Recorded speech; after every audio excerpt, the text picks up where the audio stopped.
sponsor of this event. Dr. Mwaki.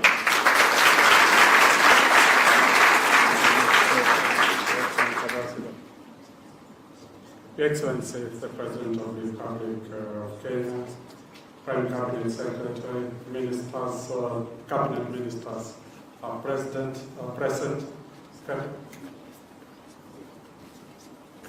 Fellow Kenyans, thank you very much. Fellow Kenyans, it's really a privilege and an honor to serve Kenyans.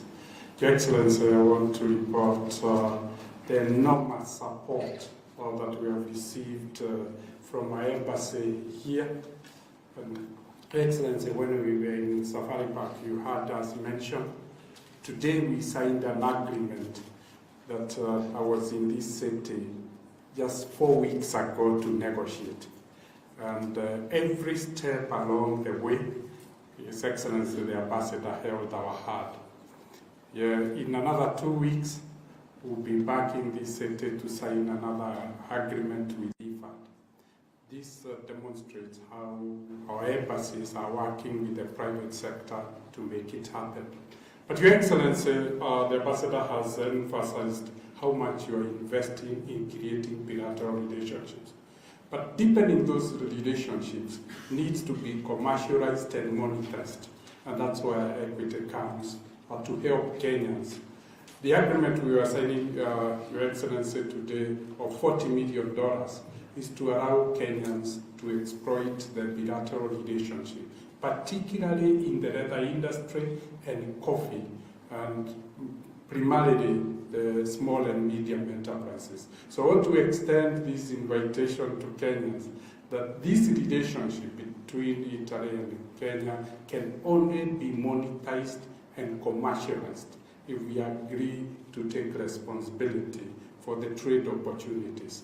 We need to populate the entire ecosystem. For us in Equity, we felt the best thing we could do was to build a stable ecosystem and a stable value chain. So we are working together with Italian Development Bank to ensure funds flow from the manufacturers and to the producers in our markets. But as we need to be in between to be able to ensure that flow. Lastly, Your Excellency, is to say we are extending this also to make the agreement that Kenya has signed with the European Union count. It will only count if our goods and services comes to Europe. Otherwise, it will remain just an agreement. I want once again to invite you to join our country in operationalizing the agreements it's signing, particularly in the space of trade. Thank you, Your Excellency.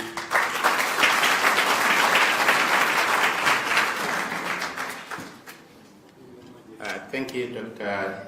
James Mwaki. I now wish to invite the chair of the Kenyan diaspora in Italy, Mr. Kevin Rolex Onyango. Rolex, please.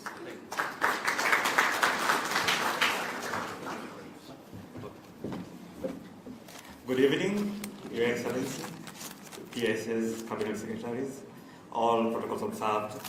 Asanteni sana for being here. I'm Rolex Onyango, the Kedita Chairman, and I'm so grateful to the President to be able to give us this moment and to come to us and share with us all, and we share with you what we have as a diaspora. Asante sana. We say thank you and karibu.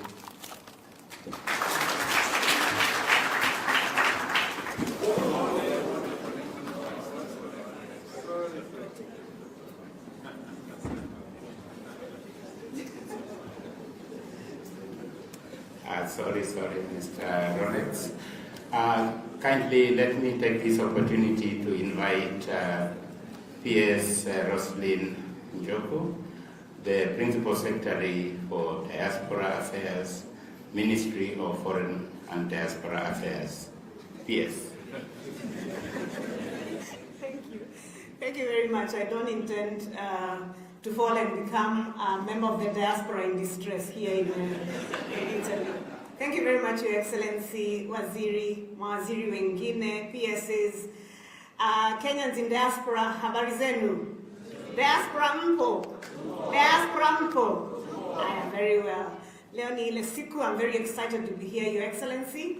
Today, we want to shake things up a little bit. I will not give remarks. I will not speak much. I want our work to speak for us, please.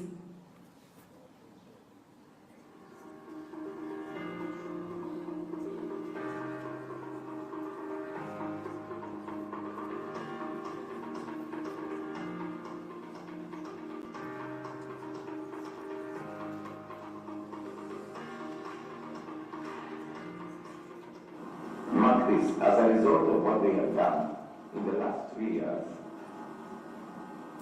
540,000 Kenyans have already chosen support. And our remittance from abroad has increased by $1 billion.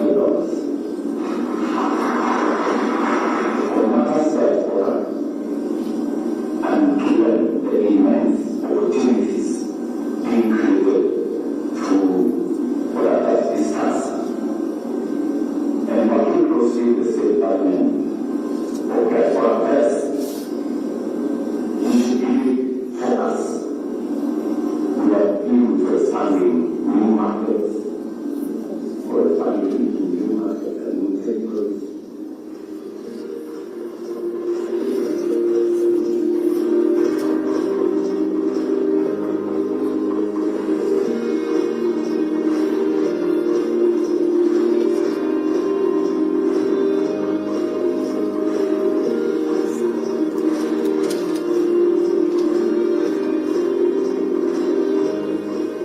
This initiative aims to ascertain the number of Kenyans in those countries because many do not go through medical channels and they do not register with our nearest mission required. At this stage, we would also like to discourage Kenyans from traveling countries that are experiencing this conflict now.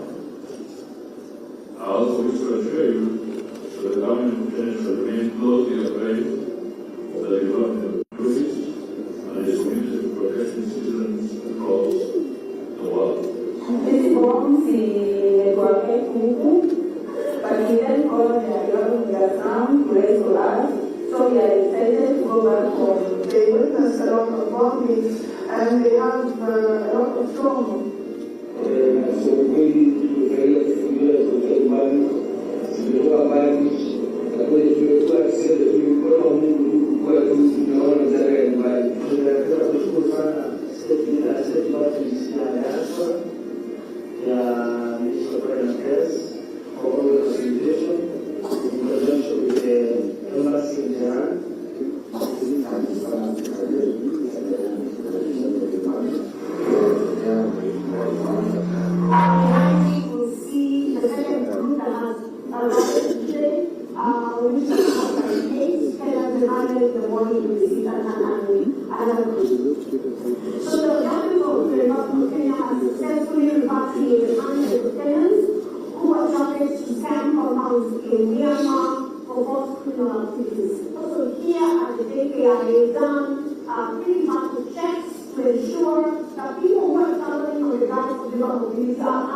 Your Excellency, in 3 years, we've been able to do quite a bit to support the 4 million Kenyans who live and work abroad. And today we are looking forward to hearing your vision and what it is that you want us to continue to do for Kenyans, both at home and here in the diaspora. Without further ado, Your Excellency, I'd like now to invite my Waziri, the Principal Prime Cabinet Secretary and the Minister for Foreign and Diaspora Affairs, Honorable Musalia Mudavadi. Please come and after that, take over the program.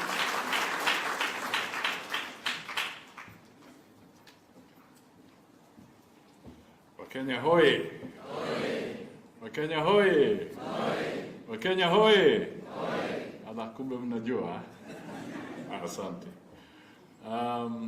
Your Excellency, the President, I'll also just take 2 minutes so that you can have ample time.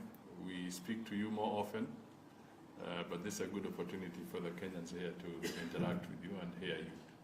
But let me take this moment to just acknowledge the presence of the Minister for Trade, Honorable Lee Kinyanjui, the Minister for Environment, Honorable Deborah Baraza, the Minister for Water, Munga. We had the Minister for Energy Wandai, but I think he's stepped out. The Principal Secretary is present, please. That is the Commissioner of Industry, the Solicitor General, Mose,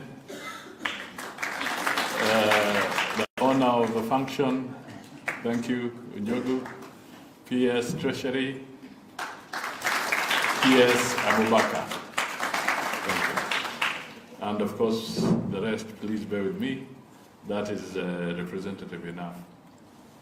Your Excellency, I just want to say that apart from having set up the Department of Diaspora,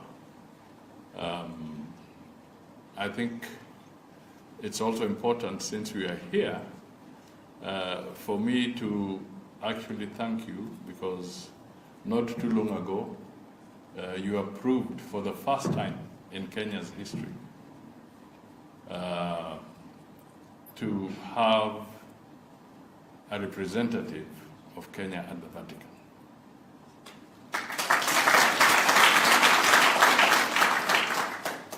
This has been long overdue, but you saw it fit, and somebody was named to this mission at the Holy See, and we want to thank you, because that will be another Kenyan in the midst, working with the many Kenyans that are present here.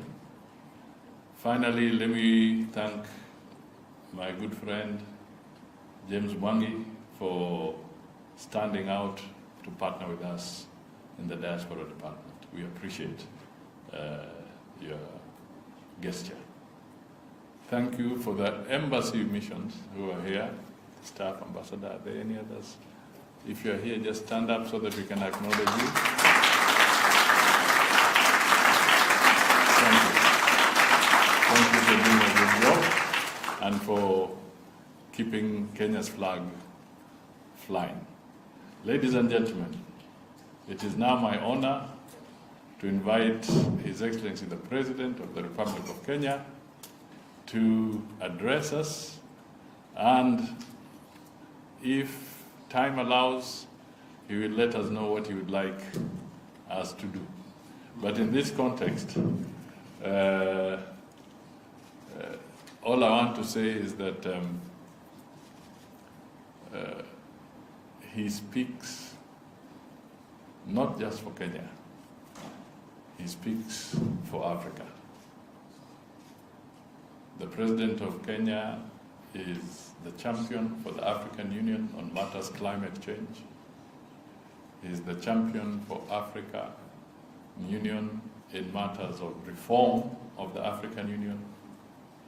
He is the champion of the African Union on matters of the Africa Continental Free Trade Initiative. He is equally the champion of ensuring that we can grow our capacity in pharmaceutical manufacturing on the African continent. Yes, he's loaded. Ladies and gentlemen, can we invite to this?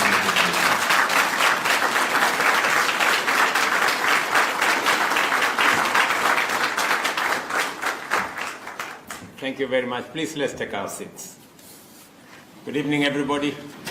I'm Jambo. Mambo. Muko area. Hata mimi niko area. Kwanza, what language do we speak? Tuongee Kiswahili ama tuongee Kiingereza? Ati Italiano?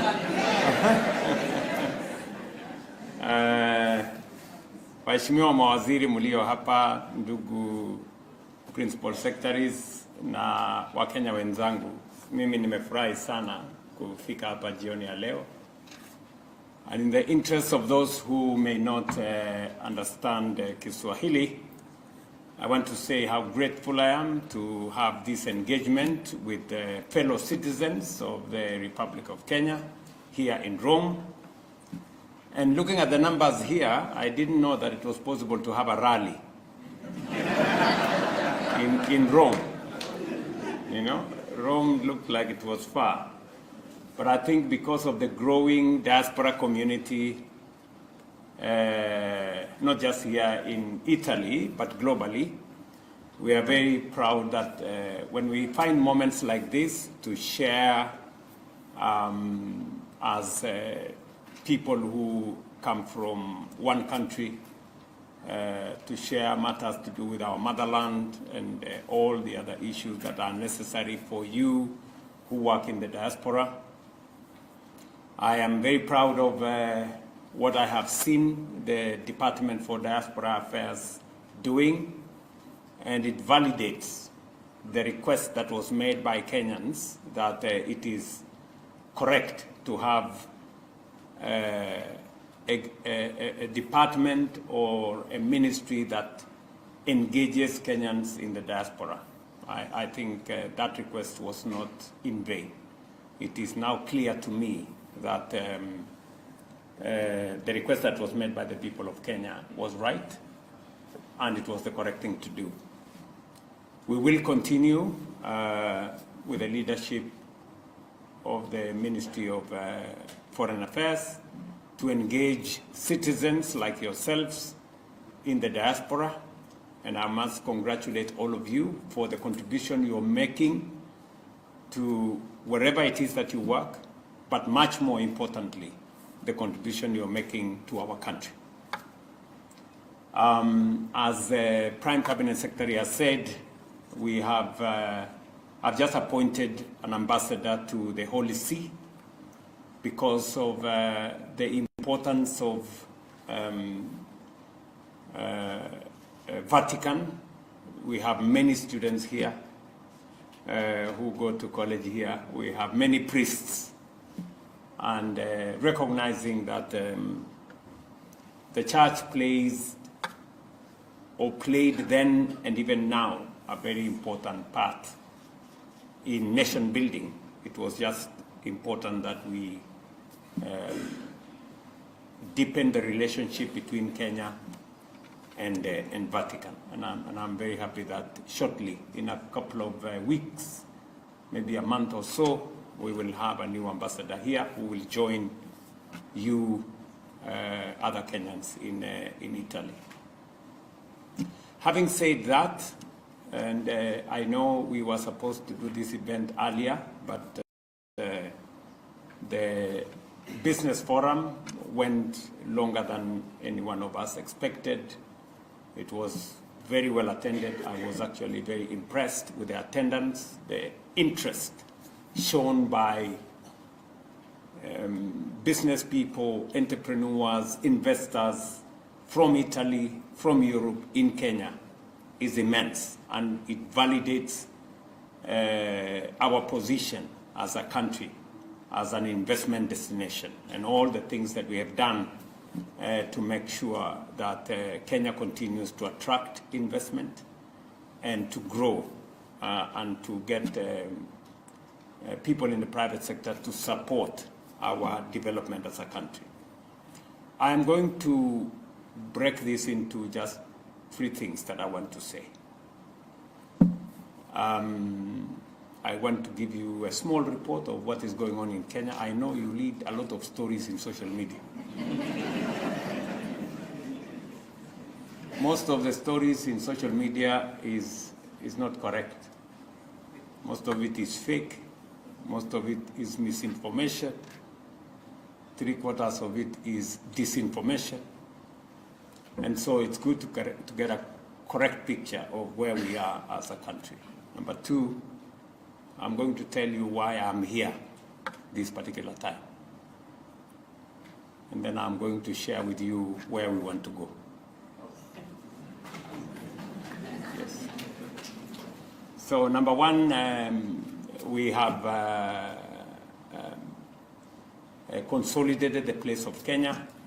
I am very proud of the progress that we have made.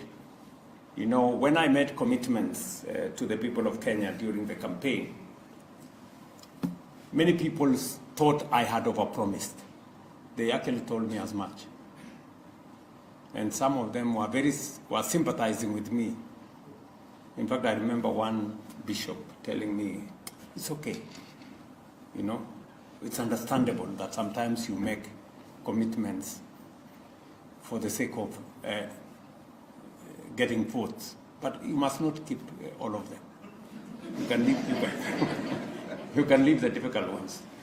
And I remember telling him, I intend to keep every commitment and promise I made. And I'm happy that we made progress. You know, our economy has done well in terms of real numbers. You know, I remember the first assignment when I came into office, the first assignment that was on my table was how to repay a $2 billion Eurobond. That was the biggest thing on my table. And everybody expected that Kenya was going to default, including the Secretary General of the UN. I remember Antonio Guterres telling me, so, Mr. President, what is going to happen when Kenya defaults? Not if. He said, when Kenya defaults, what's going to happen? And I remember telling Antonio Guterres that Kenya will not default. For those of you who follow trends, global trends, in the African continent in 2022, 6 countries were among the most indebted and everybody expected that they will default. Kenya was number 1, Ethiopia, Angola, Zambia, Ghana, and Chad. I can tell you, 5 of those 6 defaulted. Kenya did not.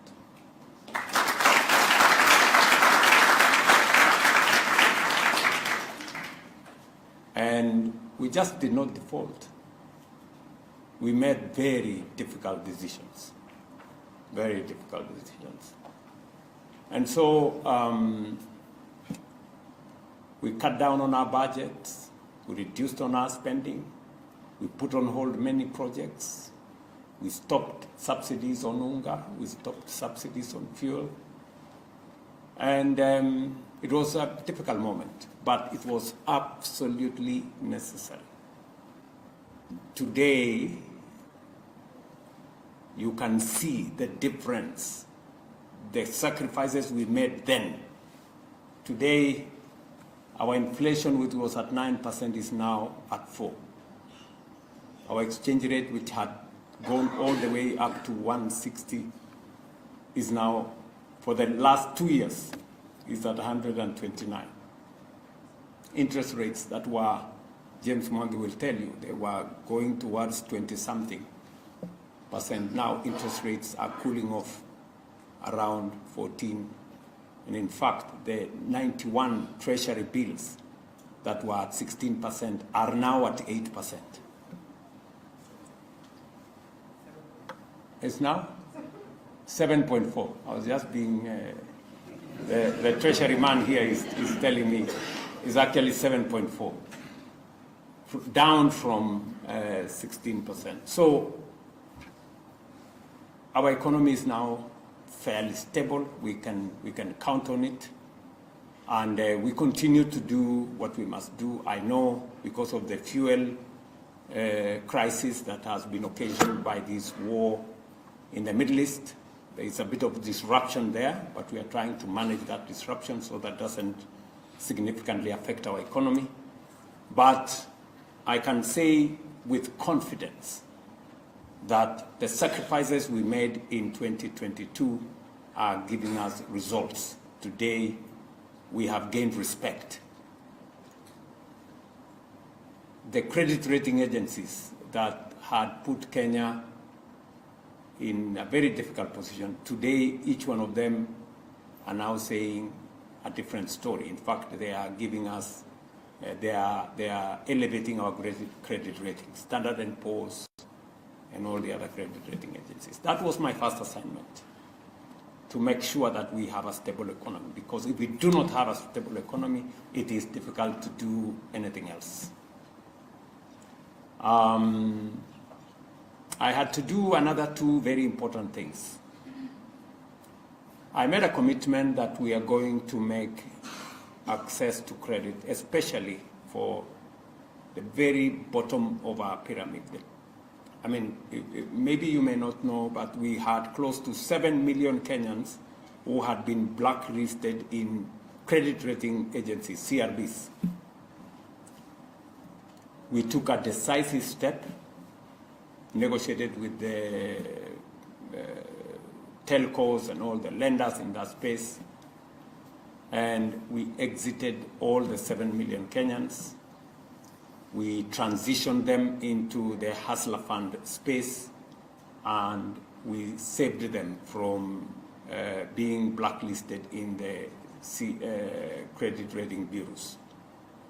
The second item we did was to build our own resources for the future, because as we think about the economy, those of you who are students of economy will know that investment is a function and a product of savings. If you do not have savings, you run a very high risk of not having any investments to make. So what did we do?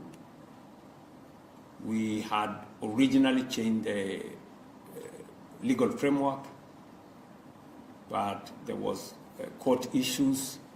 We sorted out the court issues. We changed the contribution structure at NSSF. And today, I can proudly tell you that our savings as a percentage of GDP is growing. NSSF for 60 years had saved 312 billion Kenya shillings. But in 2 years, because we have changed the contribution structure from 2023, we have moved resources in NSSF from 312 billion Kenya shillings to 670 billion today. Next year, we will have 1 trillion shillings savings in our and I am very confident that in 5, 10, 15 years, we will be borrowing from our own resources rather than going to China and all the other places to borrow money. That is how countries are changed. You build your own reserves. What we have been doing all the years is to consume all the money we have, and then we go and borrow from those who know how to save. And we pay an arm and a leg for it. So that you know, for all the money we borrow from all over the place, what percentage of our revenues are used to service debt? almost. Yes. So you see, we spend quite a chunk of our resources to service foreign debt. So it is very important that we rethink who we borrow from, whether we should borrow or whether we should save our own resources and use a different development model to grow our country and to develop public infrastructure. It is the reason why in our manifesto we said we are going to have the National Infrastructure Fund, which is going to give us a different model of developing our country. And I'm very proud that finally we have a law that is the National Infrastructure Fund. I will tell you shortly how that works. Number two, we had to sort out agriculture. You know, for those of you who remember, in 2022, there were too many people in the streets with sufurias in their heads talking about unga and the unga prices that time. The unga prices were around 250 shillings to 2 kilogram bags, a 2 kilogram bag of unga. We've since worked on the agriculture sector, and we've done 4 things that are significant. Number one, we have changed the model from subsidizing consumption to supporting production. So instead of subsidizing unga, we subsidize fertilizer. Makes a whole difference. So we reduced the cost of fertilizer from about 7,000 shillings a 50 kilogram bag to now 2,500, and we have seen tremendous growth in production, whether it is coffee, tea, maize, wheat, sugarcane. We've seen exponential growth in production. Just to give you an example, we were producing about between 40 and 43, 44 million bags of maize. Last year we produced 70 million bags. This year we are on course to produce between 75 and 80 million bags, because we are putting our subsidies in the right place. I remember having a conversation with the World Bank when they came to ask me, Mr. President, why are you subsidizing fertilizer? It is not the right thing. I told them, you know, it makes the difference between us being able to produce more and keep our streets less noisy, or producing less. In fact, they were trying to persuade me that, oh, you know, okay, you can subsidize for the small farmers, but the commercial farmers, you should not. But then I told them, look, who produces for the common mwananchi? It is not the small-scale farmers. The small-scale farmers produce to eat. It is the large-scale farmers that produce for our people living in towns.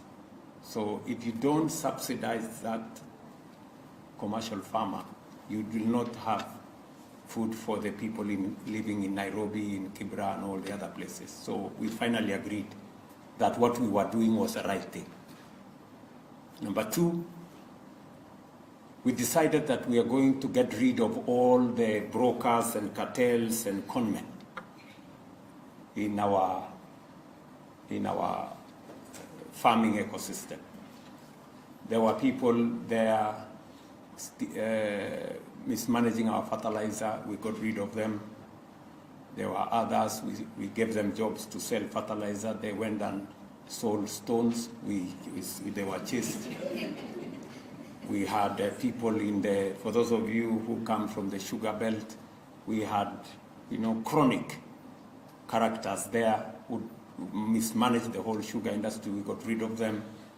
For those of you who are in the coffee sector, we had characters who were in the coffee sector who had monopolized and created a big cartel. One person has a license to be a farmer. He also has a license to be a miller. He also has a license to be a broker. He also buys at the Nairobi Coffee Exchange. He has a license, one person.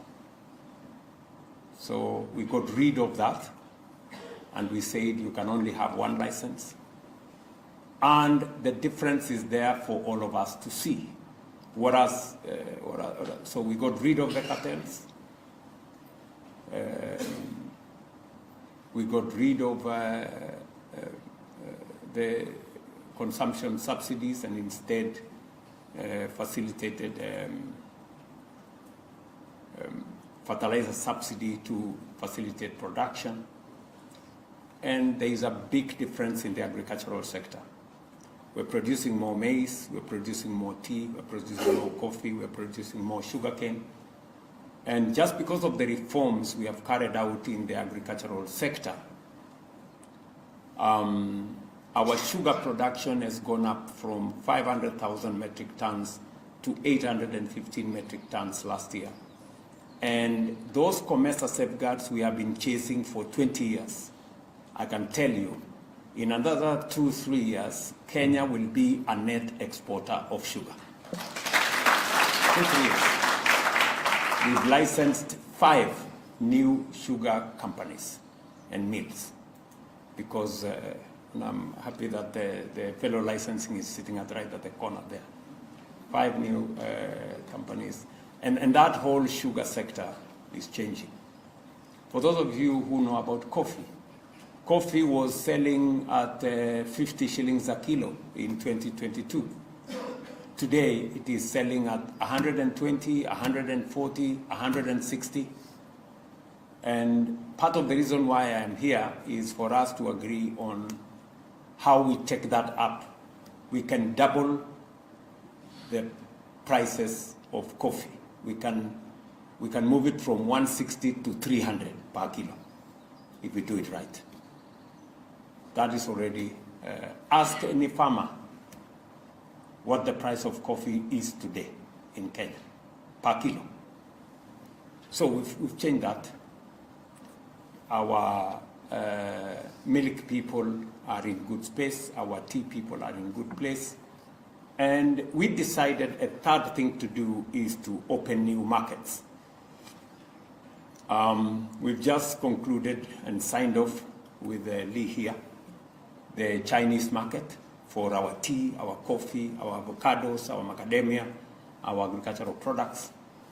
Now we have a new market of close to 1 billion people, and already the first consignment left Nairobi, and we are looking at how to make that better. We've signed off the CEPA with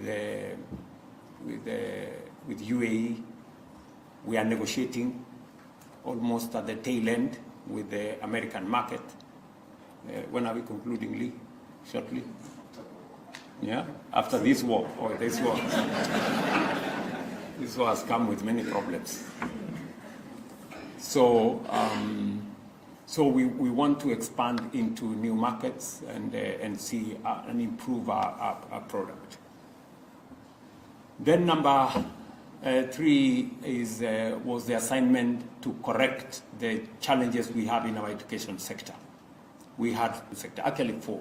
1, we had CBC that brought many complications to teachers and parents, and most parents were complaining that they were being made to work at night by their kids, or they have been told to make a car, so they were cutting boxes at night to make the car for tomorrow morning. And many parents did not like that. I wish there were parents like the ones who are sitting here. You know what it means to have a kid. You have to follow what they are doing in schools, in India. Yes. But back at home, the kids belong to the teacher and the school. So we had a challenge with the number of teachers. We had a challenge with the classrooms. and we had a challenge with the funding model for our university and TVET institutions. Those were the 4 significant challenges that we were faced with.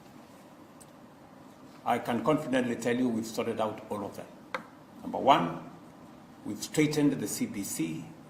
We now have competence-based education and training. We have worked with the stakeholders. We had more meetings. We engaged the stakeholders. We engaged teachers. And that problem is now being sorted. Number 2, we've hired the largest number of teachers ever hired by any administration. We have hired 100,000 teachers. You know, we used to hire 5,000 teachers per year. 5,000 per year. In 3 years, we have hired 100,000. So the 100,000 teachers we have hired, if we hired in the pace at which we used to hire, it would take us 20 years. And we are scheduled to hire another maybe 16 or 20,000 teachers before the end of this year. Just to make sure that every child in school has what it takes to learn.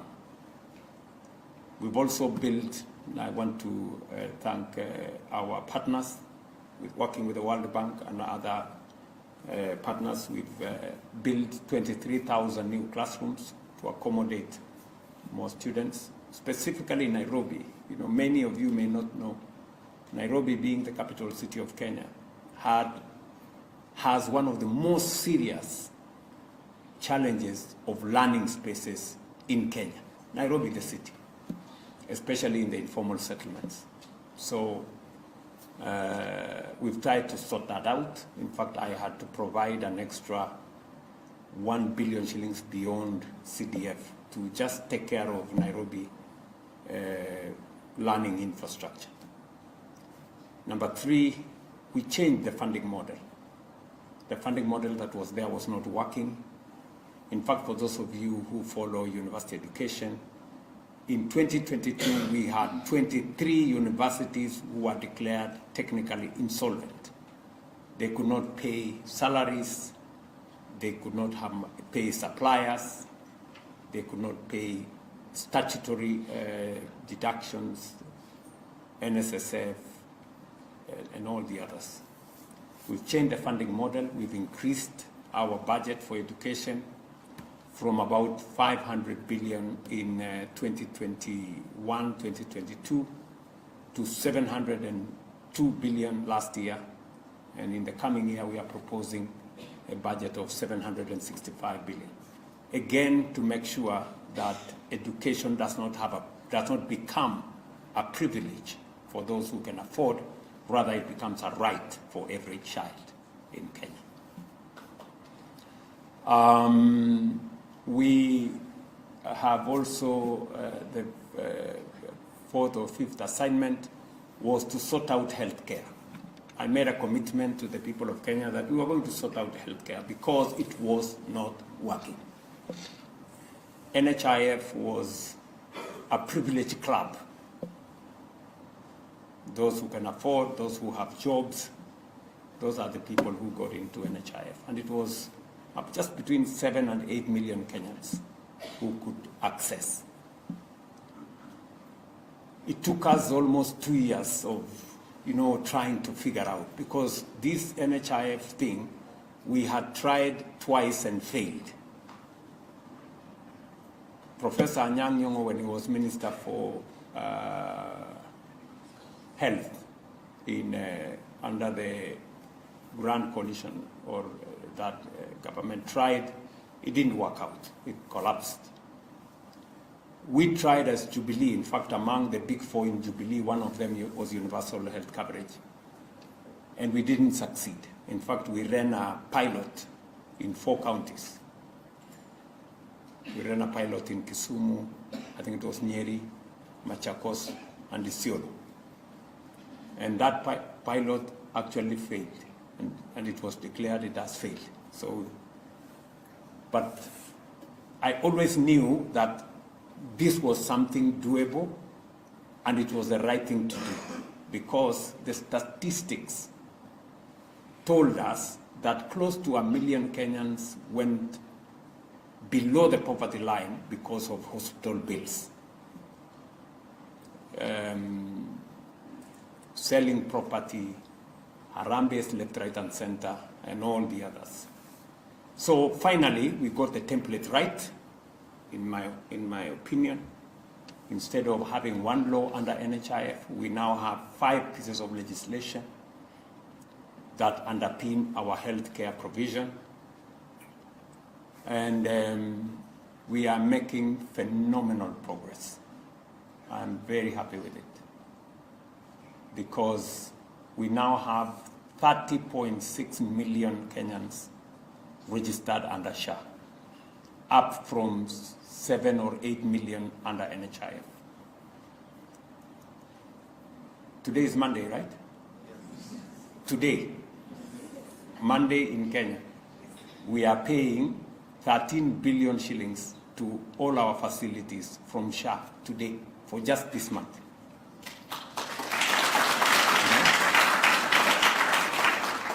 Listen,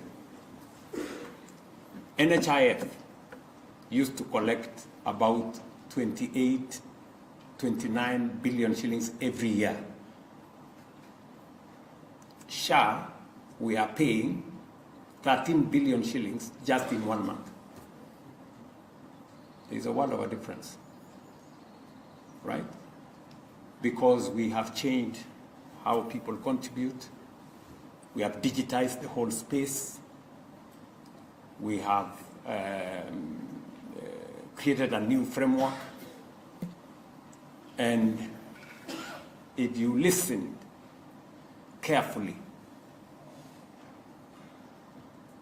today in every part of Kenya, there are testimonies of SHA paying for citizens. You will hear in that village, SHA paid 20,000, SHA paid 50,000, SHA paid 100,000, SHA paid 1 million, SHA paid 2 million. There is Harambes WhatsApp groups to raise money for people in hospital are going down. And I want to tell you that in the coming year and a bit, we will completely forget about Harambes, people selling property, people selling their livestock to go and pay hospital bills. And that's the job of a year and a half, you know? That's just a job of a year and a half. So that space is going on well. There are still areas that we can improve on, and we are. And finally, let me mention something about jobs. You know, jobs is a big thing. You know, you go to every family, you go to every homestead. We have kids who finished Form 4. We have those who have come out of college. We've got those who have come out of university. And there is, you know, anxiety with parents. What do we do with children? And I remember saying that Waswahili wanasema ukiona vyaelea vimeundwa. There are no jobs that happen. They have to be created. And creating jobs has to be deliberate and intentional. You know? It's good to grow the economy. That's okay.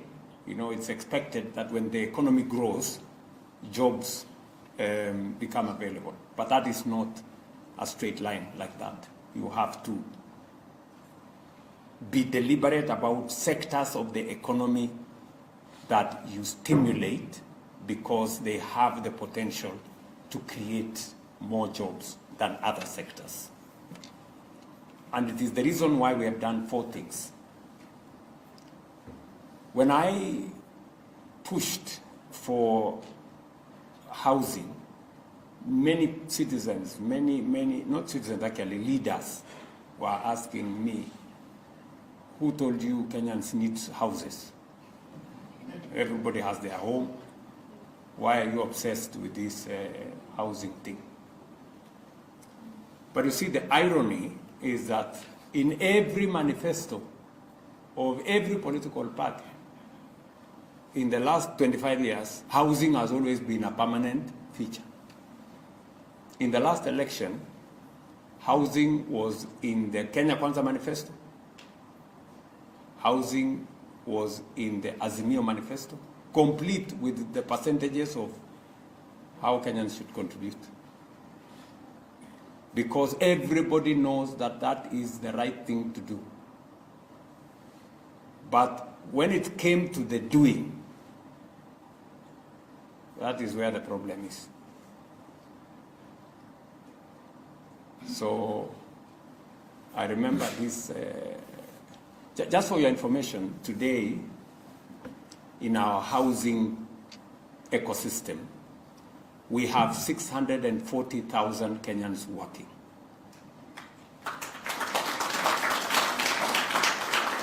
How many? 640,000. Engineers, architects, masons, carpenters, electricians, name them. All manner of people working there. If you go, for those of you who have not been home lately, Kenya is slowly turning into a construction site. You go to every part of Kenya, from Kisumu to Mombasa. By the way, on Saturday,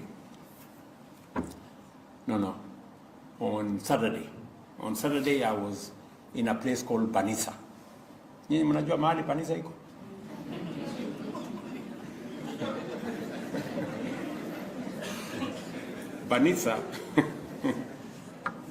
Banisa is almost next to the border with Ethiopia, in Mandera, up north.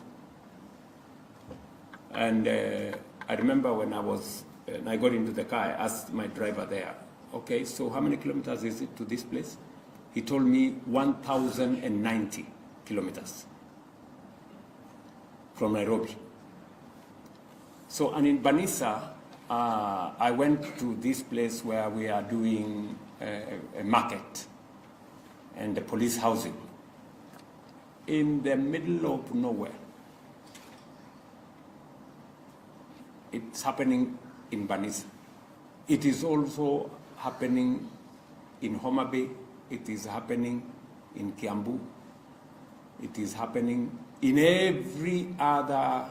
We have actually 210 sites of affordable housing, and we have 600 sites of markets going on. So what are we doing in housing? We are doing already 240,000 housing units up. We've started giving out keys. I gave out keys in Nairobi. I gave out keys in Kakamega. I gave out keys in Kapsabet. I gave out keys, I don't know where that else. And there, Machakos, and it's continuing. We have 600 markets going on, modern markets. And we have hostels for 180,000 college students in Tibet and in universities. And 600,000 people working. That was deliberate, it was intentional. But it was difficult. You know, that's how I became Zakayo. Oh, you know Zakayo? Zakayo. Because housing levy was something we had to, all right? But look at the transformation. It's changing the skyline of Kenya. It is changing the skyline of Kenya. Go to Eldoret, my own hometown, and see. Is there anybody here from Eldoret? Yes. You should go to Apo Railway and uone maneno vile inaendelea, or you go to Pioneer, uone vile mambo iko. Anybody here from Kisumu? You should go to Kisumu hapo kwa. I mean, Kisumu is. I went there and I couldn't believe it myself. 20th floor, you know, in Kisumu. and anywhere else. Go to Homa Bay, go to Migori, go to Kakamega. I just came from Kakamega the other day, and we are now doing the next 2,000 units right there in Amalemba, hapo chini. We are doing the same in Makueni. If there is anybody here from Makueni, go to Wote and see. Yeah? Or wherever, any town. Go to Garissa. Anybody from Garissa here? Mutaona vile mambo iko. So we are changing the skyline of our country. Of course, the social media will tell you nothing is happening in Kenya. That's what the social media will tell you. And on and on and on and on. So that is one issue we are doing. Housing is giving us opportunity to create jobs and change our nation. That is what other countries have done. Number two, we decided that we are going to streamline this overseas employment story. And thanks to Rosalind and good friends at the Ministry of Labor, we had so many crooked, what are those companies called, those people? Private recruitment agencies, crooked people, you know, there. We registered close to 1,000 of them that were crooked. We have a bunch now that is left, and we are keeping close tabs on them. We have also simplified the process. We have reduced the time required to get a visa, to get a passport. We've scaled down on many other aspects, and that is why the numbers that were listed there. In the last 3 years, we have facilitated the employment of close to 543,000 Kenyans, and those numbers are growing. We have signed bilateral labor agreements to make sure that those Kenyans who work in those countries are protected, and we have a mechanism to make sure that we can get to them. We can repatriate them if we must, if there is a challenge. And you've seen the kind of work that has been done by the Diaspora Ministry. Whenever there are Kenyans in distress in any part of the world, we try to facilitate their way back home.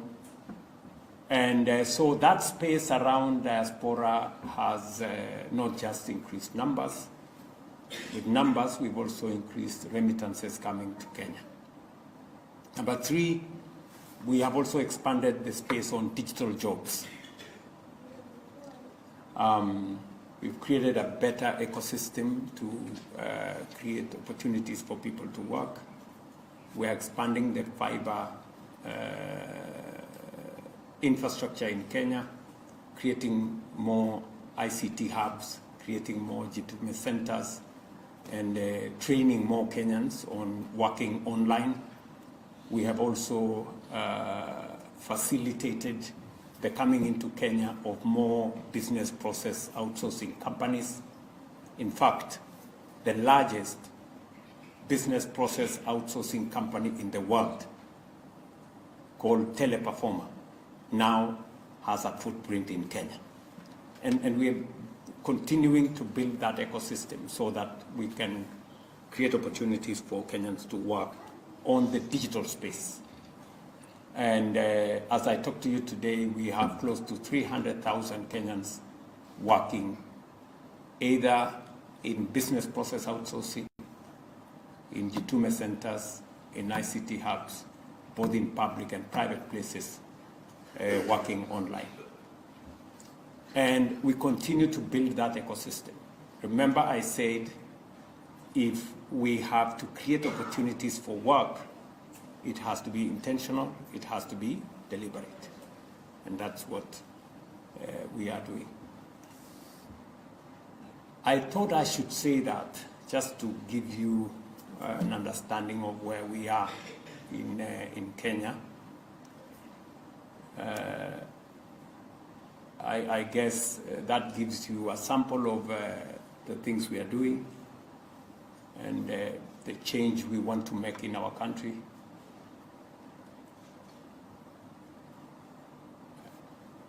maybe the second issue I want to say is, why am I here this time round in Italy?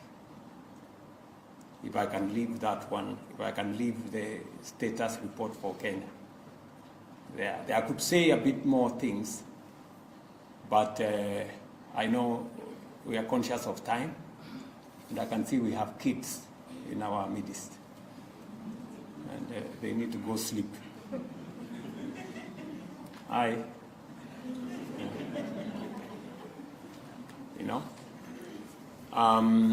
I'm here this time round because we have business to do with friends here. We've come to sort out some of the projects that brought problems along the way. We had a project in Mwingi that developed complications. We came to sort it out. We had a project in Baringo called Kirandich. We came to sort it out. We had another project in Nakuru, Itare, which had problems. We came to sort it out. And I think we have agreed with the Italian government on a framework to sort out all those water projects that had challenges. That was assignment number 1. Assignment number 2, under our universal health coverage program, we're trying to get some hospitals to support our counties to elevate some of the hospitals to level 5 to provide a better healthcare delivery mechanism. We have, I think, hospitals in 17 counties, including 17 counties, including a level 6 facility in Mombasa, because we want to have an equivalent of Moi Teaching Referral, Mwai Kibaki facility in Nyeri, and the Kenyatta level 6. We want to have one facility like that in Mombasa. So we came to discuss that with the Italian government here. We have a proposal which they have looked at, and I think we have also agreed on how to take that forward. Number 3, we came here to look at our education system. As I told you, we have some of the best human capital anywhere in the world. Kenyans. Our education is good. Our English is good. Yes. We speak some of the best English in the world. Yeah, that is true. If you listen to a Nigerian speaking, you don't know what.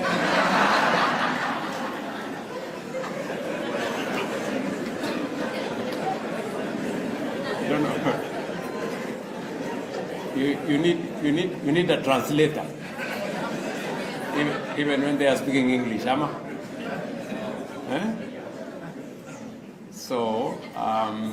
So we've some of the best human capital anywhere in the world, and we just need to sharpen it with more training, and that is why we came to discuss here 2 things.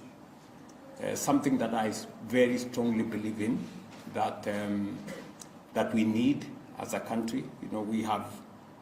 We have good knowledge and education, but we need to sharpen our knowledge in science, technology, and innovation. If we have to move our country to a first world, we need knowledge. We need sharper knowledge. That is what other countries have done. We need to develop a higher caliber of professionals to undertake and underwrite our development. It is my belief that a country can only grow to the extent of how they can think. You cannot grow more than you can think. You cannot develop. Yeah. So we need a much more solid body of knowledge for us to take Kenya to the next level. So that's the conversation we had. We've signed an agreement with Italy to develop the space around science, technology, and innovation. And secondly, We've come to look at equipment for our technical TVET institutions. We have 60 TVETs that we need to elevate the training, especially on technical skills, and we've come to negotiate a facility to provide some of the Italian equipment for training. And then number 3 and number 4, we have come to discuss another 2 important subjects, that is leather and coffee, to develop those value chains. Why? Number 1, we have some of the best coffee in the world. We need to do more. We're doing 50,000 metric tons now. We believe we can do up to 200,000 coffee. In Kenya, there is a coffee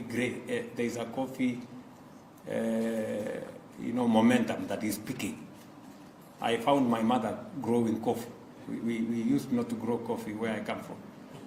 But when I went home, I found my mother has grown coffee, and I was asking her, what is the story? She told me, but everybody else is growing coffee around here.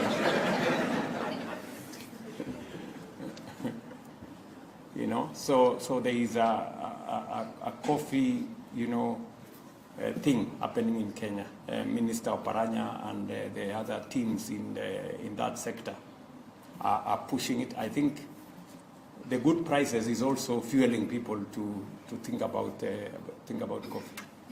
So we've come to discuss here a facility to help us do more, improve on the coffee value chain. Number 2, leather. Why leather? We have the 3rd largest livestock herd in the African continent, which means we have the raw material. And we only need the best technology. And this country has some of the best technology in leather. And therefore, we have come to discuss that as well. And I think we have agreed on how that is going to move forward. We've agreed on a facility that will improve on what we are doing in Karioko. We have a common user facility. That is why PS Mufana is here, and my good friend Lee is here to discuss that, the people in the trade space. And so those are some of the assignments we came to discuss with our colleagues here. We've also discussed, we came to sign off some small grants here and there. We have a grant for restoration of Cherangani Forest. We have a grant for some ASAL areas. We have a grant for some gender issues. And we are discussing a grant for a small, a good water project in Taita Taveta, a place called Lumi. Do you have anybody from Taita Taveta here? County? You come from Taita Taveta? Great. Yes, there's a place after Matate called Lumi.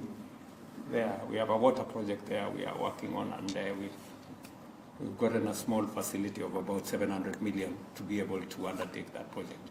So these are some of the things that we came to discuss with the government here, and we've gotten a very good response. It so happens that Prime Minister Meloni is a good friend of mine. The President Terela is a very good friend of mine, and we've got good engagements there. There are another couple of, what was the other thing? I think those are the things. There is another 2 or 3 things that, there is something on ICS, which we've left somewhere hanging. But we've really, I think we've done a good job, and we have earned our salary. At least today we.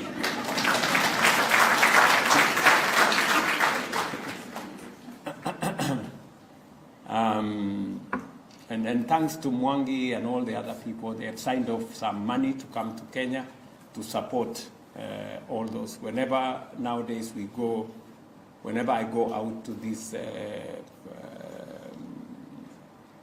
state visits and official visits, we remember to carry the private sector with us so that they can also find their counterparts, because the private sector plays a very significant role in how to take the country forward. Finally, is the future. Yes. What is the future? Where is the future? You know, because you see, listen, friends, the future is very important. You know, we have done everything that we have done. We have stabilized the economy. We've sorted out our agriculture. We can do more. We've sorted out universal health coverage. We're creating jobs in the space around us, digital jobs, jobs in the housing markets, and all that. But we can do more. We can and must do more. And this is how I see the future. There are 3 things we must do, beginning now. 3.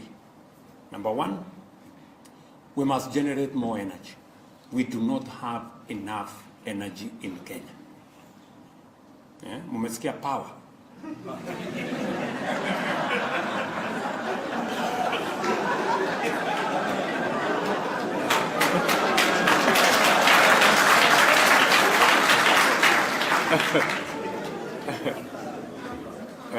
Mesikia rafiki yangu mmoja amesema hatuwezi kukaa bila.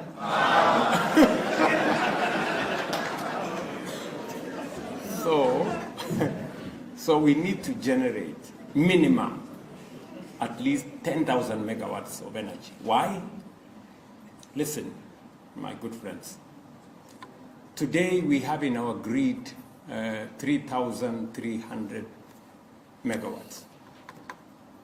You know, and if you stable, you know, installed capacity is 2,000, maybe 400, 500. On some occasions, we have to do load shedding because our peak sometimes exceeds the energy available. So we have to shut off some areas. That is the wrong thing to do. You can never develop without energy. You can never. So we need to generate 10,000 megawatts of energy. We have geothermal resources, we have wind resources, we have solar energy resources, we have nuclear energy resources, which we must develop. In fact, I've just excused Minister Opio and I, because he's meeting one of our investors called Eni from here, who is working with us in Menengai. We've just given them a facility in Menengai to look at the opportunity to invest in our geothermal resources. So we have to generate 10,000 megawatts of energy at the very minimum. That requires about between 10, 12, maybe $13 billion to do. Number 2, we have to escalate our transport infrastructure. You go to any part of Kenya, people are still complaining, barabara haiendi nyumbani, bado iko matope. Barabara is a problem. We still have a problem ya barabara. We do not have enough road infrastructure.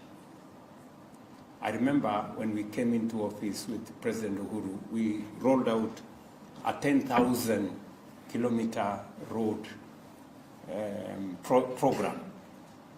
We managed to do about 6,000. I am completing another 6,000. But we want to do 28,000 kilometers, new kilometers of tarmac. From independence up to now, we have done 20,000 kilometers of tarmac. I'm just telling Kenyans that it is good we have done 20,000. We are now, I'm completing by end of next year another 6,000, so it will be 26,000. But we need to do another 28,000 kilometers of tarmac in the next 7 years, if we are serious. That is how we are going to cover all those roads that goes to all those villages. I go to any part of Kenya, the biggest problem Kenyans have is barabara. Sindio? Yes, that's correct. And you see, we have to be deliberate. We cannot be discussing, oh, we are doing 10 kilometers here, we are doing 3 kilometers there, so you do 10 kilometers, 20 kilometers. We just have to be bold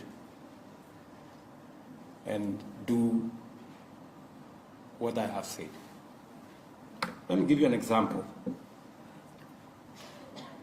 In 60 years, we have done 20,000 kilometers of tarmac, which is very good. And for your information, Kenya has the third longest kilometers of paved road in Africa, behind South Africa and Nigeria. We are number 3 with 20,000 kilometers, which is very small, by the way. By comparison, Japan, which is smaller in area than Kenya, has 1 million kilometers of paved road. Do you know that there is a difference between 20,000 and 1 million?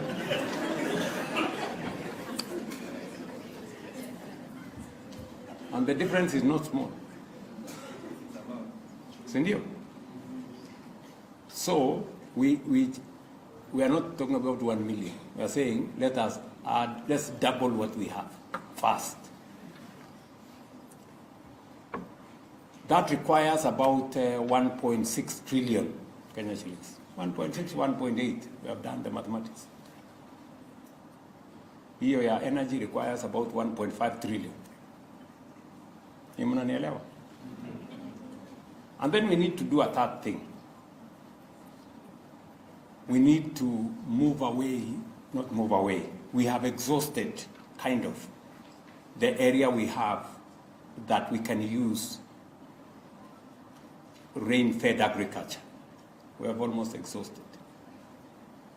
As you know, only 15% of Kenya is arid, is arable and has rain. Only 15%. 85% of Kenya is arid and semi-arid. 85%. So we've been feeding ourselves on just 15% of Kenya. It cannot sustain our population, and that is why we continue to be a hungry country. I just want to tell you there are still too many Kenyans who sleep hungry, and it is not right. We still have too many people who don't have enough food, and it is not right. You know, you don't know how dehumanizing it is for somebody to say, Mheshimiwa, mimi niko na njaa. No. It's very helpless. So we have to go into irrigation. That's why we need water storage, water harvesting. And yet, many of those areas in Kenya, they are very fertile. The only thing that is not there is water. And sometimes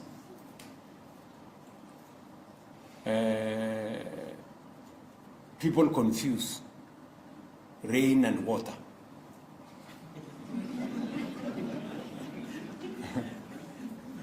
What we need in northern Kenya is not rain, we need water. You mnanielewa? We need water. So wherever it rains, we should harvest it and make water available in all the other areas.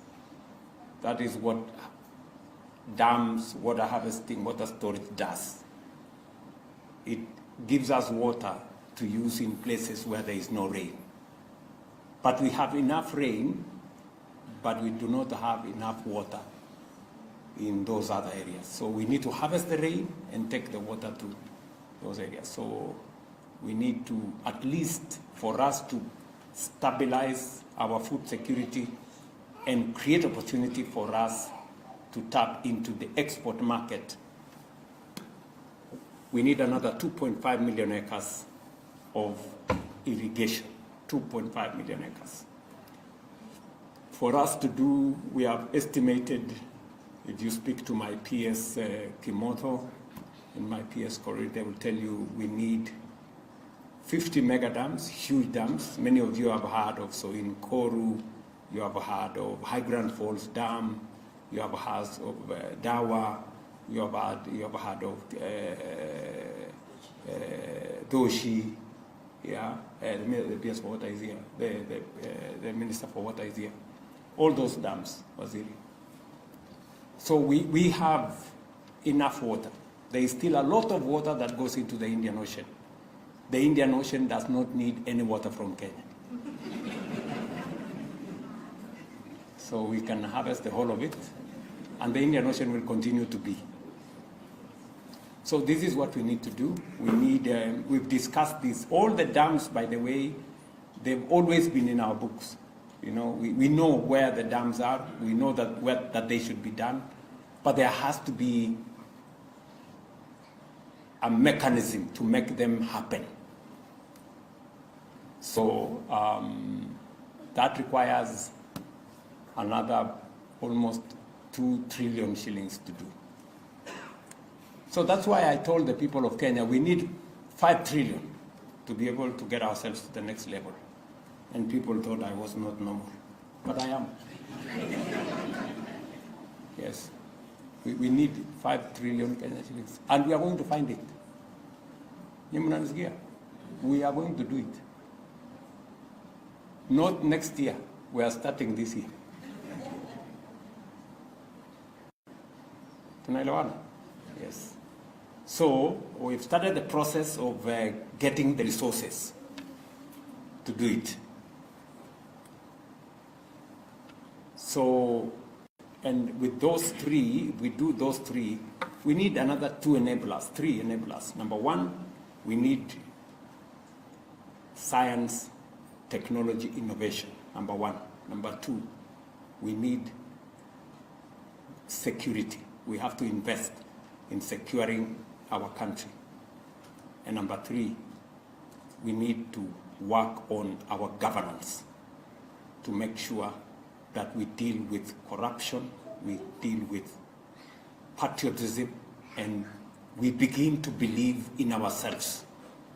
We begin to believe in our country.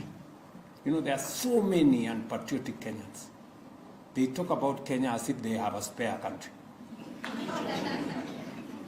You know? So you demonize Kenya so that you do what? So that you belong where? Who is going to give you their country? You know? So we need to work on the software of all of us. We need to begin to think, you know, about our country in a much more positive way. So we have started the process of raising the money. We need to raise at least 500 billion Kenya shillings. Where are we going to how are we going to raise 500 billion Kenya shillings? You know, and then we can then begin to. So the first thing we did, we have raised 100 billion shillings from the Kenya Pipeline IPO. We already have 100 in the bank. We have the money. And by the way, Kenya Pipeline has not left Kenya. It is still there. It is still buried in the soil, transporting fuel. But we have 100 billion shillings in the bank. We're going to raise another 250 billion in the next few months, maybe 1 month, 2 months. And I have ideas on how to raise the balance. because somebody must take the right decisions, however tough, for our country. That is why I made the decision that I am not focused on the next election. That is not my focus. I am focused on transforming Kenya, whatever the consequences.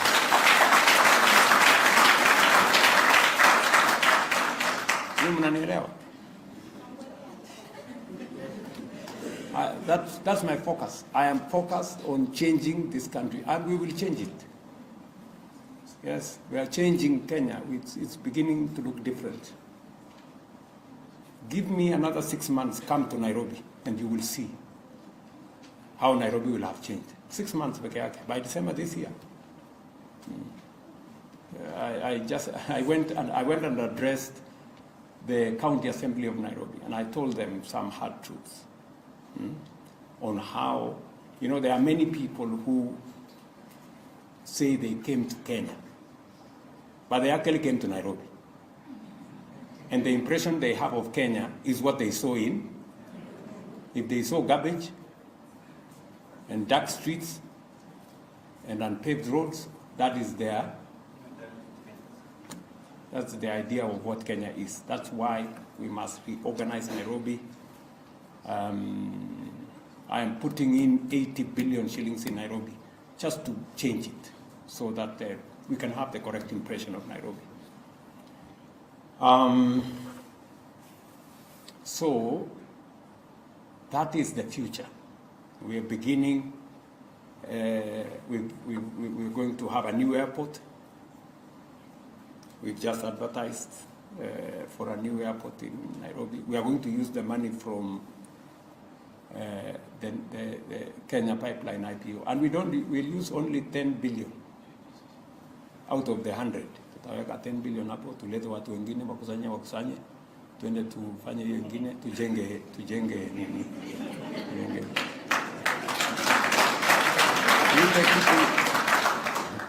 Ile kitu inatakikana Kenya ni akili. That's all you need. Ni mnanielewa? Yes. And we are going to tutafanya maneno. Hii Kenya itabadilika hii. So that is how things are. That is the future. We're going to develop new infrastructure.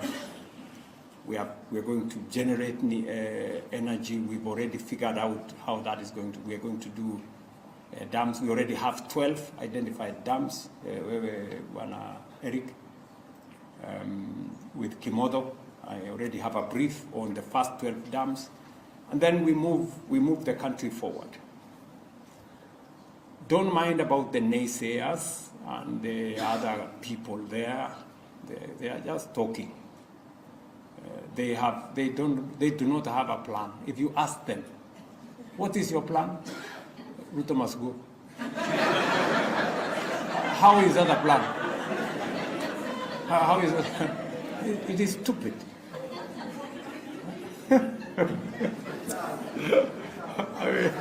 What is, I'm yet to hear them give us an alternative plan, There is none, You saw the other day when we had this challenge of war in the Middle East. And naturally, prices of oil products would go up. Everybody expected that. Not in Kenya, but everywhere. And then you hear somebody saying, oh, we should go and demonstrate. Really? How will a demonstration bring down the cost of oil products? Honestly, So we have we've done what we have had to do. We've stepped in. We've worked with our partners. We've talked to our suppliers. Luckily for us, we have, what we call a G2G framework that has helped us, stabilize supply, guarantee supply, and make sure that the prices are moderated at any one time. we've also deployed resources around subsidy, and we have stabilized that space.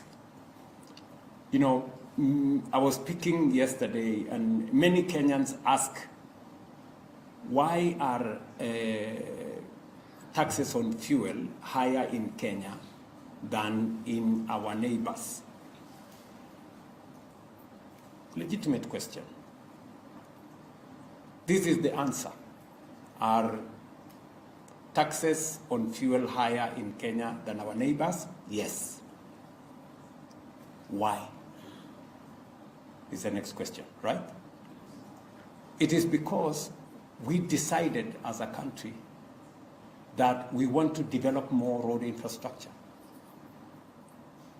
And that is why we have more road infrastructure. We have more roads, or more paved roads in Kenya. Kenya happens to be the third country with the highest kilometers of paved road. So have the higher taxation regime in Kenya given results? Yes. We are maintaining longer kilometers of tarmac in Kenya. We are building 6,000 kilometers as I talk to you here. In Uganda, from independence up to now, they have done 6,000 kilometers. We are doing 6,000 kilometers now in Kenya. Does that make a difference? You know? So we are a much more, ambitious country. We want to do more. We want to move our country more. That's why, and there's nothing that comes for free. The justification that we should be asking ourselves, are the higher taxes we are paying on fuel translating into outcomes in the road sector? That is the question we should be asking. And I can confidently tell you, yes. With more kilometers of tarmac, we are building more, we are maintaining what we have, and that is what happens in middle-income countries. If you want to compare Kenya, compare us with our peers in the middle-income space.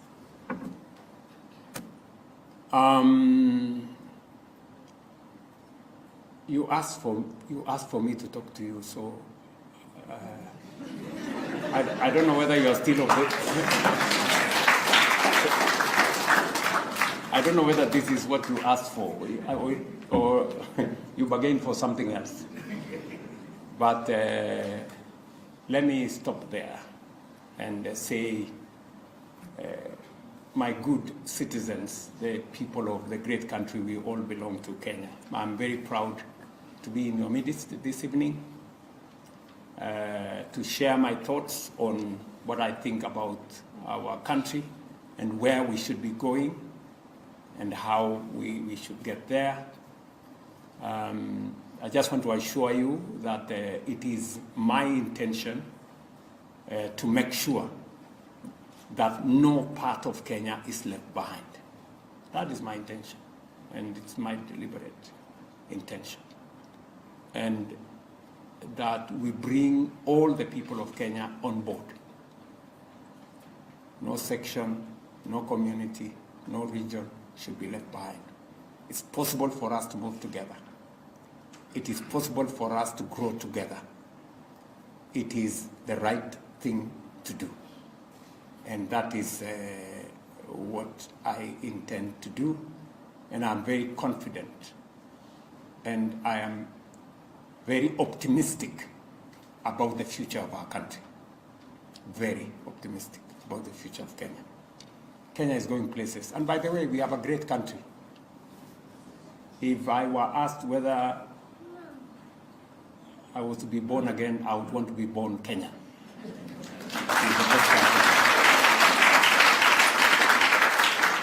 Okay, let me stop there.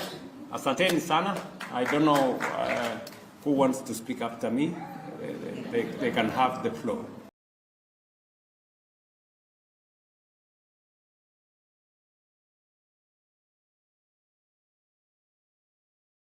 Thank you very much.